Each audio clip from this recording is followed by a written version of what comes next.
Hay obras cuyo mensaje no caduca, películas, libros, series que con el paso del tiempo, en vez de caer en el olvido, van adquiriendo más significado y vuelven a estar de actualidad. American History X es uno de esos casos, una historia oscura que explora las raíces del supremacismo blanco americano, nos expone a los discursos xenófobos y racistas y nos muestra, sin ningún tipo de piedad, las consecuencias de dejarse arrastrar por las espirales de odio y rabia. Por desgracia, este tipo de discursos polarizados y faltos de empatía están cada vez más de actualidad, y por eso creo que es un buen momento y una buena oportunidad para analizar American History X, una de las películas que además más me marcó por la fuerza que tiene en mi adolescencia, y recordar también su mensaje final que nos deja como advertencia. Ya sabéis, suscribíos para no perderos más análisis de cine y series, dejad un like para apoyar el contenido que no cuesta nada, también la campanita, porque sé que a veces YouTube nos notifica que he sacado vídeo, y vamos allá.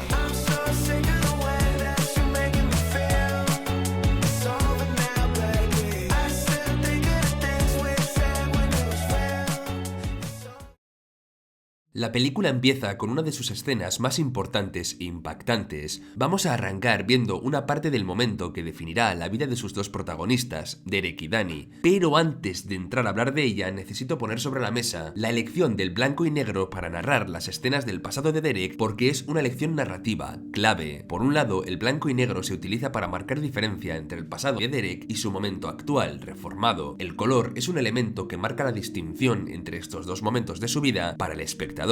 También ver esas imágenes en blanco y negro y con grano nos habla del pasado, nos evoca a escenas de un documental que de alguna forma de 1930 y 1940 es de donde nacen las ideologías que los protagonistas van a tener, ideologías arcaicas y de otro tiempo, un tiempo que pensábamos además que ya había quedado atrás pero que no es así. Y finalmente la simbología más importante para esta elección cromática es resaltar justamente eso, el blanco y el negro, marcar visualmente esa distinción racial tan clara que van a hacer durante toda la obra, una forma que tiene la película de contarnos que para Derek, en su etapa supremacista, todo se trataba de blancos y negros, una guerra racial, una lucha contra un enemigo diferente, sin espacio además para las medias tintas, para los grises, o eres de los míos o eres parte del problema, con lo cual es una elección cromática muy inteligente y que sirve al propósito narrativo de la obra. Y volvemos a hablar de esa primera escena, esa escena clave, que es un retrato de una parte de la sociedad americana. Vamos a hablar de los simbolismos, porque tenemos una casa bonita con la bandera de Estados Unidos, que representa el sueño americano, pero dentro, escondida y no a la vista de la gente, hay una habitación repleta de banderas y simbología que nos recuerdan que parte de la sociedad americana aún mantiene ese racismo latente, que detrás de una fachada de ciudadanos que parecen ejemplares, se esconde una parte de ellos que aún ve a las personas negras como gente inferior. Por eso me parece una simbología muy buena. En esta escena Derek va a bajar y va a descargar su arma con odio contra los dos ladrones, ante los ojos atónitos de Danny. El uso de las armas, también presente en la sociedad americana de una forma constante, se remarca un poquito, aunque esta escena va más allá, y la película se va a guardar la parte más oscura de esta escena para más adelante. Porque ahora toca viajar al futuro para encontrarnos con un Derek que ya ha salido de la cárcel después de estos eventos que hemos visto. Un Derek que es diferente, distinto, algo le ha sucedido dentro de la cárcel y ya parece no estar conectando con la ideología que tenía antes de entrar. De hecho, lo que se encuentra fuera no le gusta nada, porque su hermano Danny parece estar siguiendo sus pasos. Acaba de entregar una redacción sobre el Mein Kampf, sale también con sus viejos amigos, con esta banda aria, y repite discursos antisemitas y ultranacionalistas. Y ahora creo que es interesante detenernos a hablar un poco de cómo la película retrata estos movimientos radicales. La historia está llena de pequeños detalles racistas, como por ejemplo quitar la chuchería negra entre las blancas, echar leche blanca sobre una persona negra, hablándonos de esta superioridad racial y de cómo los supremacistas quieren hacer su propia limpieza étnica y que América sea blanca del todo, y también la escena por ejemplo en la que echan frijoles encima de un mexicano. Simbolismos que sí son evidentes, tampoco es que sean sutiles, pero que son potentes y funcionan, porque remarcan los discursos que una y otra vez vamos a estar viendo. Otra cosa que me gusta bastante también es la apropiación de los símbolos, más claramente de la bandera de los Estados Unidos. Estos grupos van a utilizar esa bandera para remarcar su nacionalismo, para hablarnos de que los americanos deben ir primero y para recordarnos que bajo esa bandera no cabe todo el mundo. Pero al mismo tiempo, la película también te dice que este no es un símbolo que ellos respeten, que no entienden su significado y que solo la esgrimen como arma para su propio beneficio. Fijaos, por ejemplo, en la escena en la que Danny se limpia los dientes con la bandera. Es una falsa falta de respeto muy simbólica sobre el valor real que le dan al país como tal. También llama la atención ver lo que sucede con el personaje de Cameron, alguien inteligente que se aprovecha de las voluntades de los jóvenes vulnerables para radicalizarlos, para darles validación a cambio de interiorizar un discurso de odio, y alguien que manipula y envenena a estas mentes en construcción para traerlas a su terreno y alistarlas, entre comillas, para su causa. American History X también te va a contar cómo Derek se ha radicalizado. En su pasado vemos cómo el asesinato de su padre a manos de dos delincuentes negros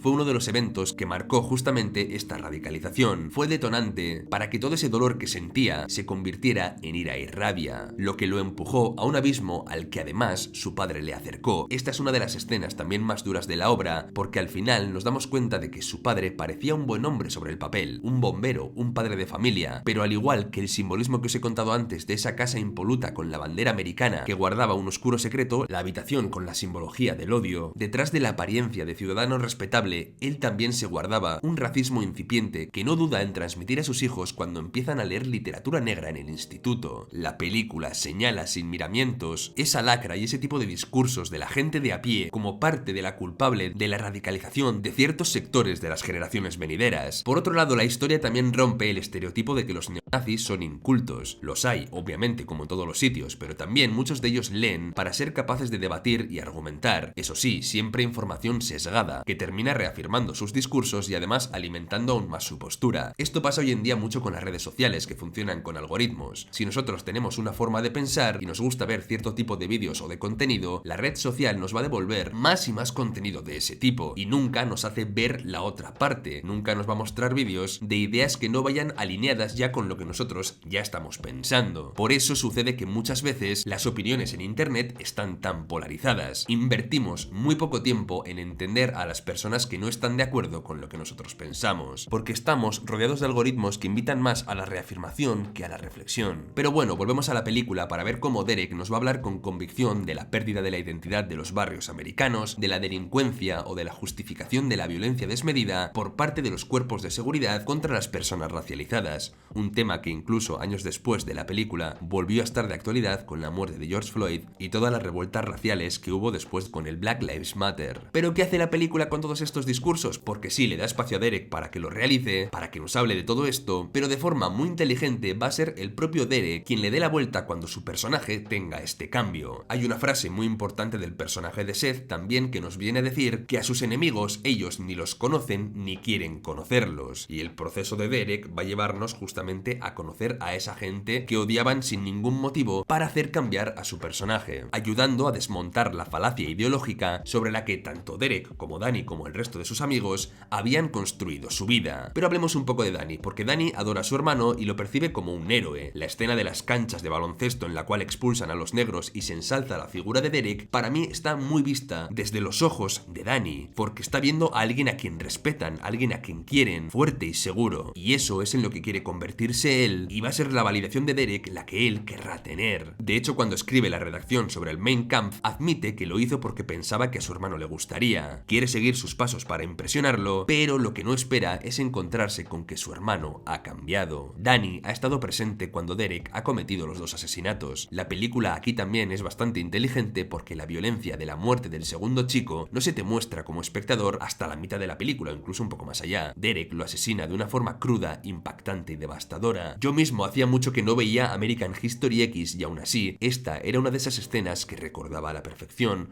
porque me impactó cuando la vi hace tiempo. La violencia de la patada, el rostro orgulloso de Derek mientras está siendo detenido, la mirada que le lanza a Danny o el éxtasis de la rabia y el odio reflejados en su sonrisa. Todo eso genera una escena con muchísima potencia visual, iluminada en blanco y negro. Es terrorífica, con esa señal de solo permitido girar a la derecha, muy significativa y que tiene que ver también con lo que le sucederá después a Danny, y sirve al propósito de hacernos entender hasta qué extremos puede llegar una radicalización y una deshumanización de un enemigo, en este caso de cómo los nazis ven a las personas racializadas. Observad en este plano lo importante que es Derek en primer plano difuminado, la violencia o la muerte justo ante él y detrás su hermano mirándolo y orientado hacia él justo antes de ser detenido. Además, Derek está en esta escena mostrándole el camino a Danny, le está enseñando a cumplir hasta el final con su ideología radical sin importar cuáles sean las consecuencias, y cómo no, Danny va a proteger a su hermano en el juicio no testificando mientras espera en casa el regreso de quien ha sido y de quien quien aún es su héroe. Pero si bien la primera mitad de la película es la construcción del relato neonazi,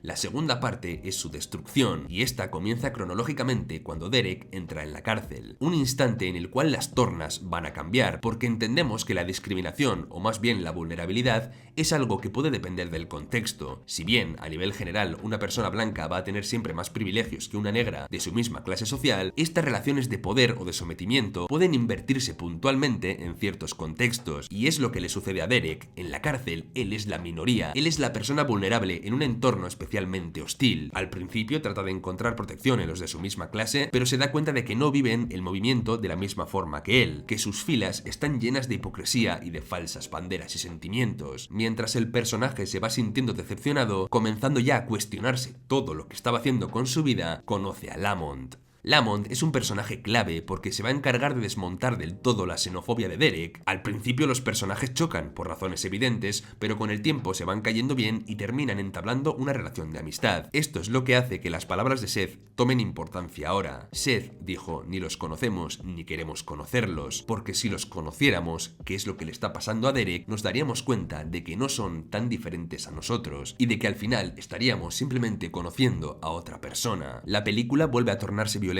porque el grupo ario de la cárcel traiciona a Derek. Tenemos la escena de las duchas, que también es muy dura. En este punto el personaje de Derek ya está roto por todos los costados, su ideología se está desmoronando, su gente le ha hecho un daño terrible y la única persona con la cual sigue teniendo una buena relación es Lamont. Tras esto aparece el Dr. Sweeney, que es también uno de los personajes que ayuda a Derek a cambiar de vida, alguien que también está viendo cómo Danny está siguiendo sus pasos y también le preocupa. De hecho, al final de la obra es quien le dice a Derek que aunque haya salido de la cárcel tiene que seguir trabajando, tiene que seguir aportando su granito de arena para desmontar este tipo de bandas arias. Pero para mí lo que más hace cambiar al personaje de Derek es lo que Lamont hace por él. Después de haber rechazado seguir con los arios y con toda la cárcel repleta de personas racializadas, Derek estaba solo. Cualquiera podría haberlo matado sin que otra persona hubiera movido un dedo, pero sobrevive, nadie le ataca, y esto es gracias a Lamont. Él lo ha protegido y ha evitado que nadie le haga ni un rasguño hasta que por fin termina saliendo de la cárcel. Y esta lección marca al personaje de Derek. Cuando él fue la persona vulnerable, cuando él fue la minoría y cuando el mundo fue hostil, alguien con más privilegios que él en ese entorno lo protegió. Alguien creyó en él a pesar de que sobre el papel ambos fueran enemigos. Y esto sí que dirige, como digo, finalmente la vida de Derek y le hace ver del todo que el camino que tomó había sido el erróneo. Él no puede tratar fuera de la cárcel con odio a las personas que están peor que él. Una lección muy bien llevada. Pero la película es cruel, porque podría terminar con esta redención de Derek, con este cambio de su personaje, con este simbolismo tan bonito de un nuevo amanecer que tenemos en la película, una nueva oportunidad, con cómo fue capaz también de reconducir a Danny, con ese trabajo sobre su hermano y con los dos alejándose de la violencia. La escena de la ducha de Derek es muy significativa, representa a su personaje dejando atrás el pasado, quitándose de encima todo el odio que había definido su vida, combinada además la escena con imágenes de los dos hermanos de niños. La etapa de la infancia es la más pura, porque ahí no existen prejuicios y no existe el odio. Derek sueña con que Danny y él vuelvan a vivir de esa forma, felices y libres. Los niños representan la inocencia, las aves representan esa libertad que se siente al vivir sin odio, porque tal y como Danny dice, el odio es un lastre. Pero haber odiado, haber vivido de esa forma, tiene un precio. Cuando vivimos proyectando toda nuestra rabia, terminamos creando enemigos, y es muy posible que esa violencia nos alcance de vuelta. Eso es lo que le termina sucediendo a Danny,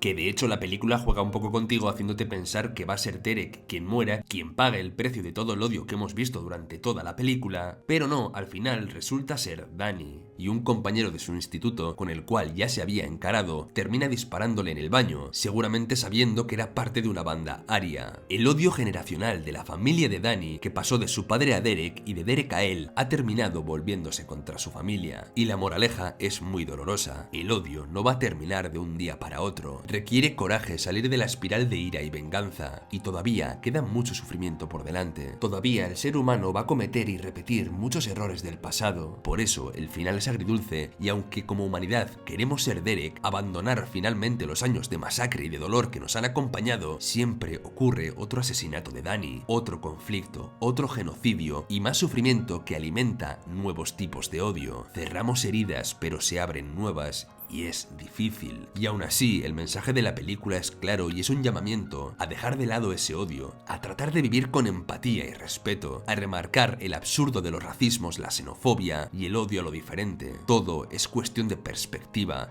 y a veces parece que lo olvidamos, porque American History X es la historia de un país y también de la misma humanidad, tratando de dejar de lado sus conflictos e intentando ser mejores personas, pero tropezando también una y otra vez con la misma piedra, y aún así tenemos que volver a levantarnos y encarar un nuevo día intentando ser mejores que ayer. Y hasta aquí el vídeo de American History X, una película, como digo, muy impactante en la etapa de mi adolescencia, con escenas que tenía grabadas a fuego en mi memoria y las recordaba perfectamente a pesar de que hacía mucho tiempo que no las había visto, y una película con un discurso doloroso, sí, pero también necesario para recordarnos a dónde pueden llevarnos el odio y la ira. Espero que os haya gustado el vídeo, que os haya recordado un poco la película, que os haya aportado también un punto de vista interesante sobre algunas escenas, y ya sabéis, suscribíos para no perderos más análisis de cine y de series, dejad un like para apoyar el vídeo si habéis llegado hasta aquí, ya que menos, activad la campanita que no cuesta nada, así se os notificarán los nuevos vídeos del canal y nos vemos dentro de poco por aquí. ¡Hasta pronto!